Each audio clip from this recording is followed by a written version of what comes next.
दोस्तों ये तो बात आप सभी जानते हैं कि श्री कृष्ण और राम भगवान विष्णु का ही स्वरूप है और बलराम और लक्ष्मण शेषनाग हैं।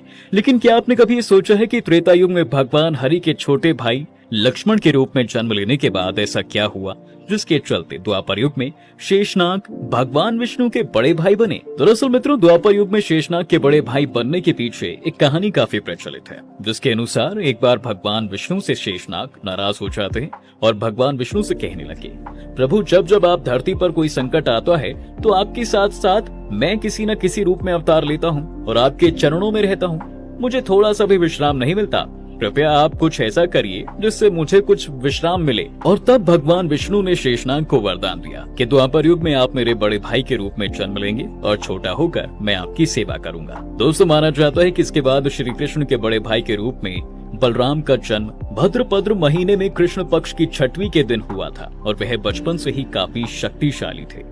भगवान श्री कृष्ण अपने बड़े भाई की हर बात मानते थे और उनकी खूब सेवा किया करते थे। मित्रों, बलराम जी के जन्म को लेकर कहा जाता है कि वह माँ देवकी के 7वें गर्भ थे, परंतु देवकी के हर संतान को कंस जन्म लेते ही मार देता था। ऐसे में बलराम को बचाना भी काफी मुश्किल हो गया था। माना जाता है कि देवकी और वासुदेव जी ने अपनी 7वीं संतान को सुरक्षित करने के लिए तप किया था। उसके बाद देवकी का यह 7वां गर्भ वासुदेव की पहली पत्नी के गर्भ में चला गया और देवकी के गर्भ के गिरने की खबर सारे संसार में फैल गई।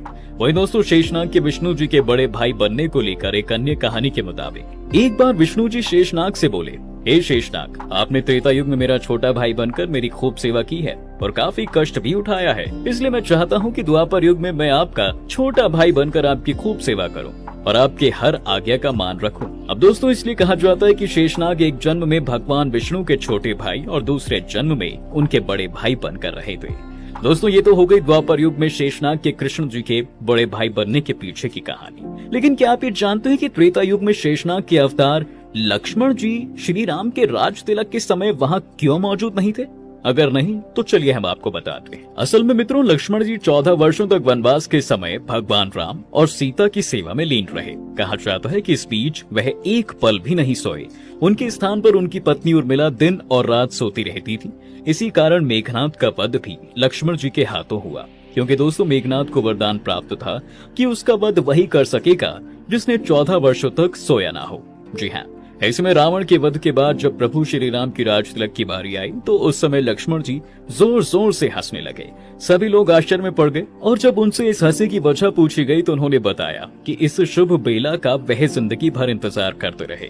आज जब यह शुभ समय आया है तो उन्हें निंद्रा देवी को दिया गया वचन सता रहा है, जो उन्होंने वनवास काल के दौरान 14 वर्षों के लिए उन्हें दिया था। माना जाता है दोस्तों कि लक्ष्मण जी ने निंद्रा देवी से 14 वर्षों तक दूर रहने को कहा था ताकि वह प्रभु श्री राम और जानकी जी की सेवा कर सके।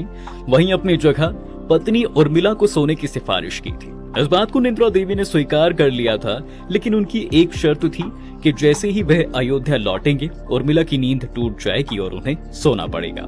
बस इसीलिए लक्ष्मण जी भरी सभा में हंस रहे थे, क्योंकि अब वह अपने भ्राता प्रभु श्री राम का राज तिलक नहीं देख पाएंगे। हालांकि लक्ष्मण जी के स्थान पर इस शुभ बेला पर उनकी